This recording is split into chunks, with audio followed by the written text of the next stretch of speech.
حضرت ابو بکر کا نام ہے عبد الکعبہ، میرے نبی نے بدلا عبد الکعبہ نہیں عبداللہ۔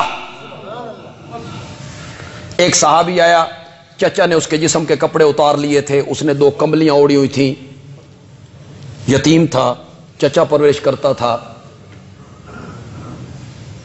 ماں نے ایک کمبل دیا تھا اسے، اس نے 2 ٹکڑوں میں بانٹ لیا، ایک کو باندھ لیا، ایک اوپر اوڑھ لی۔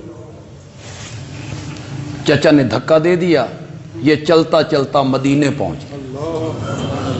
سحری کے ٹائم سب سے پہلی ملاقات ہی مسجد میں نبی پاک سے ہو گئی۔ آپ نے پوچھا نام کیا ہے؟ اس نے کہا عبد العزا۔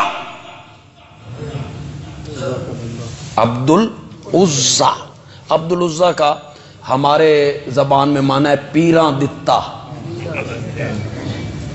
ذرا اور تھوڑا سا کروں، علی بخش، محمد بخش، مولا بخش، پیر بخش، عطا محمد، عطا رسول، فیض الحسن، یہ اس کا معنی ہے عبد العزا۔ عزا ایک دیوی کا نام ہے جس کو مشرکین مشکل کشا سمجھ کے پکارتے ہیں۔ احد کے میدان میں ابو سفیان نے نعرہ لگایا تھا لنا عزا، ہماری مدد کس نے کی ہے؟ عزا نے۔ پوچھا کیا نام ہے؟ اس نے کہا عبد العزا۔ فرمایا عبد العزا نہیں عبداللہ۔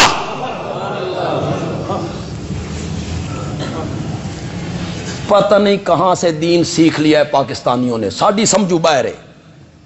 نبی پاک یہ بھی تو کہہ سکتے تھے عبد العزا نہیں عبد مصطفیٰ، عبد العزا نہیں عبد الرسول، عبد العزا نہیں عطا مصطفیٰ، عطا محمد نہیں کہا، کسی صحابی کا نام نہیں رکھوایا۔ آپ نے فرمایا عبد العزا نہیں، اور سے بولو یار۔ پہلا بچہ جو مدینے میں پیدا ہوا وہ حضرت زبیر اور حضرت اسماء کے بیٹی ہیں، حضرت عائشہ کے بھانجے ہیں۔ میرے نبی کے پاس لائے گئے، میرے نبی نے گھٹی لگائی، پوچھا گیا یا رسول اللہ نام کیا رکھنا ہے؟ فرمایا عبداللہ۔ عبداللہ ابن عمر، عبداللہ ابن زبیر، عبداللہ ابن مسعود، عبداللہ ابن جابر، عبداللہ عبداللہ۔ میرا نبی رخ کس کی طرف پھیرنا چاہتا ہے؟ تو اولاد کا یہ حق ہے والدین پر کہ والدین اس کا نام کیا رکھیں؟ اچھا نام رکھیں، خوبصورت نام رکھیں۔ پتہ گتا لوگوں کو ہوتا نہیں۔ ایک بندہ کہنے لگا جی میں نے اپنی بیٹی کا نام رکھا ہے وریشا۔ میں نے کہا وریشا؟ کہتا ہے قرآن میں۔ میں نے کہا قرآن میں وریشا؟ ہاں، وہ تھا وریشن، واو الگ ریشن الگ، واو اور کے معنی میں، ریشن لباس کا اتارنا اور اس کی زینت، اور لباس کو ہم نے زینت بنایا، واو الگ۔ اس نے سمجھا اکٹھا ہے، اس نے کیا نام رکھ دیا؟ وریش۔ پھر نام ایسا ہونا چاہیے جڑا پہلے کسی دا نہ ہو، ایسا نام میرے بیٹے کا ہونا چاہیے۔ پھر ڈھونڈتے پھرتے ہوتے ہیں، پھر علماء کی طرف آتے ہیں، خود کوئی کتابیں دیکھتے ہیں، نام رکھنے کے بعد پھر معنی ہم سے پوچھنے لگ جاتے ہیں اس کا معنی کیا ہے۔ اچھے اچھے نام رکھا کرو۔ عبداللہ بہت خوبصورت نام،